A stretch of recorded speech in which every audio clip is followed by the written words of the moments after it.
तो अमेरिका ने कराया सऊदी अरब पाकिस्तान रक्षा समझौता। ट्रम्प के सीक्रेट प्लान से भारत से इजराइल तक टेंशन। जानेंगे क्या है मामला। तो वहीं दूसरी तरफ रूस से तेल खरीद और सैन्य रिश्ते करीबी संबंधों में बन रहे बाधा। ईयू ने भारत से जताई नाराजगी, पेश किया नया एजेंडा। जहां एक तरफ ये सब कुछ चल रहा है तो वहीं दूसरी तरफ पाकिस्तान से परमाणु डिफेंस डील करने वाली सऊदी अरब की क्या है सैन्य ताकत। दोनों देश मिले तो भारत के लिए कितनी बड़ी चुनौती। जियोपॉलिटिक्स में बहुत कुछ चल रहा है, जानने को मिलेगा बहुत कुछ। आइए जानते हैं इन खबरों को विस्तार से।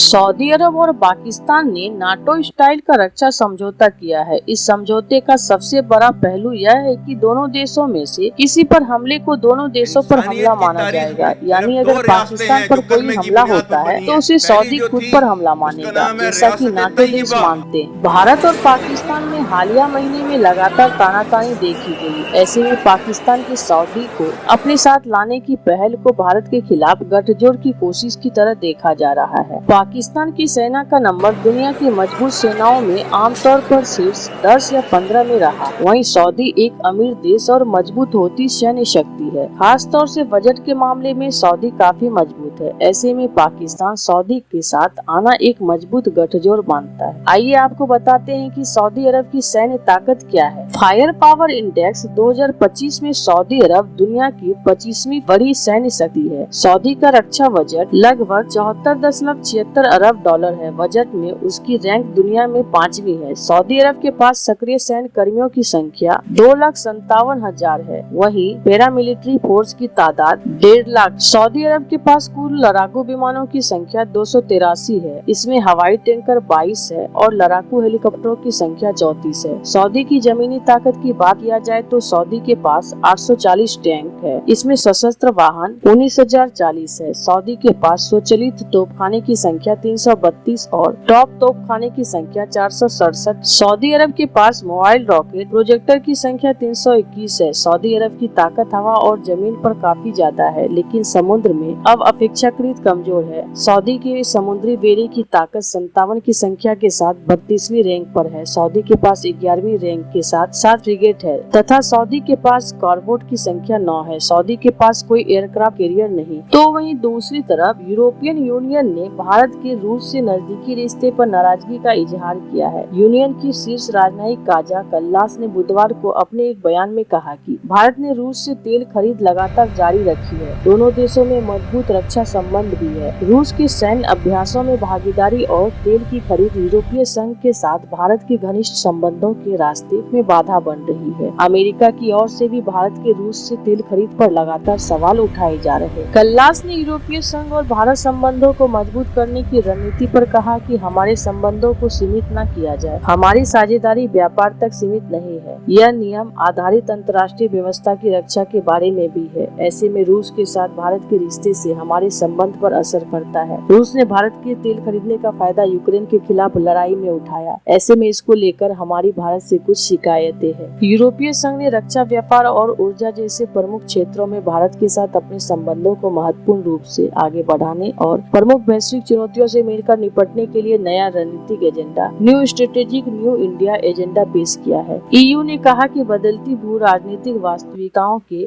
मद्देनजर भारत के साथ घनिष्ठता साझेदारी महत्वपूर्ण होती जा रही है। दोनों पक्षों के लिए आर्थिक विकास और सुरक्षा मजबूत करना जरूरी है। ईयू ने नए दस्तावेज को जारी करने के बाद कहा कि यूरोप पहले से ही भारत का सबसे बड़ा व्यापारिक साझेदार है। हम इस वर्ष के अंत तक अपने मुक्त व्यापार समझौते को अंतिम रूप देने के लिए प्रतिबद्ध हैं। यूरोप व्यापार के लिए खुला है और हम भारत के साथ अपने साझा भविष्य में निवेश करने के लिए तैयार हैं। नए रणनीतिक एजेंडे को यूरोपीय संघ के सभी 27 देशों की ओर से अनुमोदित किया जाना होगा। अनुमोदन प्रक्रिया के बाद इसे अगले वर्ष होने वाले भारत यूरोपीय संघ शिखर सम्मेलन में अपनाया जाएगा। रणनीतिक एजेंडे में साझा हित के 5 क्षेत्रों की पहचान की गई है। दस्तावेज में समुद्री सुरक्षा, साइबर रक्षा और आतंकवाद रोधी अभियान की दिशा में सहयोग बढ़ाने के लिए क्षेत्र के रूप में चिन्हित किया गया है। जहां एक तरफ ये सब कुछ चल रहा है तो वहीं दूसरी तरफ सऊदी अरब और परमाणु सशस्त्र पाकिस्तान ने एक पारस्परिक रक्षा समझौते पर हस्ताक्षर। इस समझौते के अनुसार किसी भी देश पर किया गया हमला दोनों देशों पर हमला माना जाएगा। पिछले हफ्ते कतर पर इजराइल ने हमले के बाद एक महत्वपूर्ण समझौता है। सऊदी अरब के पाकिस्तान के साथ लंबे समय से घनिष्ठ आर्थिक, धार्मिक और रक्षा संबंध रहे हैं। इसमें कथित तौर पर पाकिस्तान के परमाणु हथियार कार्यक्रम के विकास के लिए धन मुहैया कराना भी शामिल। हालांकि विशेषज्ञ का मानना है कि इस समझौते को डोनाल्ड ट्रंप के नेतृत्व वाले अमेरिकी प्रशासन की सहमति के बाद मंजूरी दी गई है। दरअसल जिस दिन पाकिस्तान और सऊदी अरब में रक्षा समझौता हुआ, उसी दिन अमेरिकी सेंट्रल कमांड के कमांडर एडमिरल ब्रैड कूपर ने सऊदी अरब का दौरा किया। उन्होंने सऊदी रक्षा मंत्री खालिद बिन सलमान के साथ बैठक भी की। इसके अलावा अगस्त में अमेरिकी दौरे के समय पाकिस्तान के फील्ड मार्शल असीम मुनीर ने भी एडमिरल ब्रैड कूपर से मुलाकात की थी। माना जा रहा है कि इन मुलाकातों के दौरान पाकिस्तान सऊदी अरब रक्षा समझौते पर चर्चा हुई थी और अमेरिका की मंजूरी मिलने के बाद इसे अंजाम दिया गया है। सऊदी अरब के रक्षा मंत्री खालिद बिन सलमान ने एक्स पर पोस्ट कर कहा, अमेरिकी कैंटकॉम के कमांडर एडमिरल ब्रैड कूपर से मुलाकात की। इस बैठक के दौरान हमने अपने रक्षा सहयोग के विभिन्न पहलुओं की समीक्षा की और क्षेत्र में नवीनतम घटनाक्रमों पर चर्चा की। साथ ही अंतर्राष्ट्रीय शांति और सुरक्षा को बनाए रखने के लिए इससे निपटने के हमारे साझा प्रयासों पर भी चर्चा की। पाकिस्तान और सऊदी अरब दोनों को अमेरिका का शागिर्द माना जाता है। विशेषज्ञ का मानना है कि दोनों देशों में इतनी हिम्मत नहीं है कि वो अमेरिका के खिलाफ कुछ कर सके। ये दोनों ही देश रक्षा और व्यापार के लिए काफी हद तक अमेरिका पर निर्भर है। एक आशंका यह भी जताई जा रही है कि सऊदी अरब भविष्य में हथियारों के विकास और खरीद के लिए पाकिस्तान को फंड मुहैया कराएगा। खासकर अमेरिकी हथियारों की खरीद के लिए सऊदी अरब इन पैसों को पाकिस्तान को देगा। यह समझौता पूरी तरह से भारत और इजराइल की परेशानियों को बढ़ाने के लिए डिजाइन किया गया है। दरअसल सऊदी अरब को इजराइल के हमले का डर है। उसे लगता है कि अमेरिका सीधे तौर पर इजराइल के खिलाफ एक्शन लेने से बचना चाहेगा। हालांकि पाकिस्तान की ऐसी कोई मजबूरी नहीं है। पाकिस्तान सऊदी के पैसे के लिए कुछ भी करने को तैयार बैठा है। दूसरी ओर पाकिस्तान को भारत से खतरा है। वह जानता है कि भारत को सिर्फ आर्थिक दबाव से झुकाया जा सकता है, जिसके लिए सऊदी अरब से बढ़िया कोई विकल्प नहीं है। ऐसे में इस डील से सऊदी अरब और पाकिस्तान दोनों के हित पूरे होंगे। आपको बता दें कि पाकिस्तान ने इजराइल का नाम लेकर आक्रामकता दिखाई है। एक्सपर्ट का मानना है कि भले ही खुलकर यह ना कहे, लेकिन पाकिस्तान के इस्लामिक नाटो के प्रयास के पीछे भारत को घेरना है। ऑपरेशन सिंदूर के बाद वह भारत को बड़े खतरे की तरह देख रहा है। उसको चीन और तुर्की की मदद मिली है, लेकिन वह इसे और भी बढ़ाना चाहता है। पाकिस्तान ने लगातार बयान दिए हैं कि और इस्लामिक देशों के सैन्य गठबंधन को लीड करने का दम भरा है। हालांकि हकीकत में पाकिस्तान के पास कोई मजबूत इस्लामिक सैन्य गुट बनाने की क्षमता नहीं दिखी है। इसकी एक बड़ी वजह पश्चिमी एशिया के देशों का प्रतिद्वंदी शक्ति केंद्रों में बटा होना है। सऊदी अरब ईरान के साथ सत्ता संघर्ष में है, तो तुर्की का कारी राजशाही के साथ टकराव है। इसके अलावा द्विपक्षीय विवाद है, जिसमें पश्चिम के गठबंधन शामिल हैं। पाकिस्तान की बदतर अर्थव्यवस्था और घरेलू सुरक्षा चुनौतियां भी उसे किसी सैन्य परियोजना के लिए असंभित आधार बनाती है। पाकिस्तान के पास परमाणु हथियार होना काफी नहीं है। अंतर्राष्ट्रीय समुदाय के भीतर एक डर है। यह डर पाकिस्तान में राजनीतिक अस्थिरता को लेकर है। ऐसे में परमाणु शक्ति का दर्जा और इस्लामी पहचान के कार्ड के बावजूद पाकिस्तान की राह मुश्किल है। ऐसे आपको क्या लगता है इन सब मामलों में? आपकी क्या राय है? कमेंट कर जरूर बताएं। जल्द मिलते हैं अगले वीडियो में नई खबर के साथ।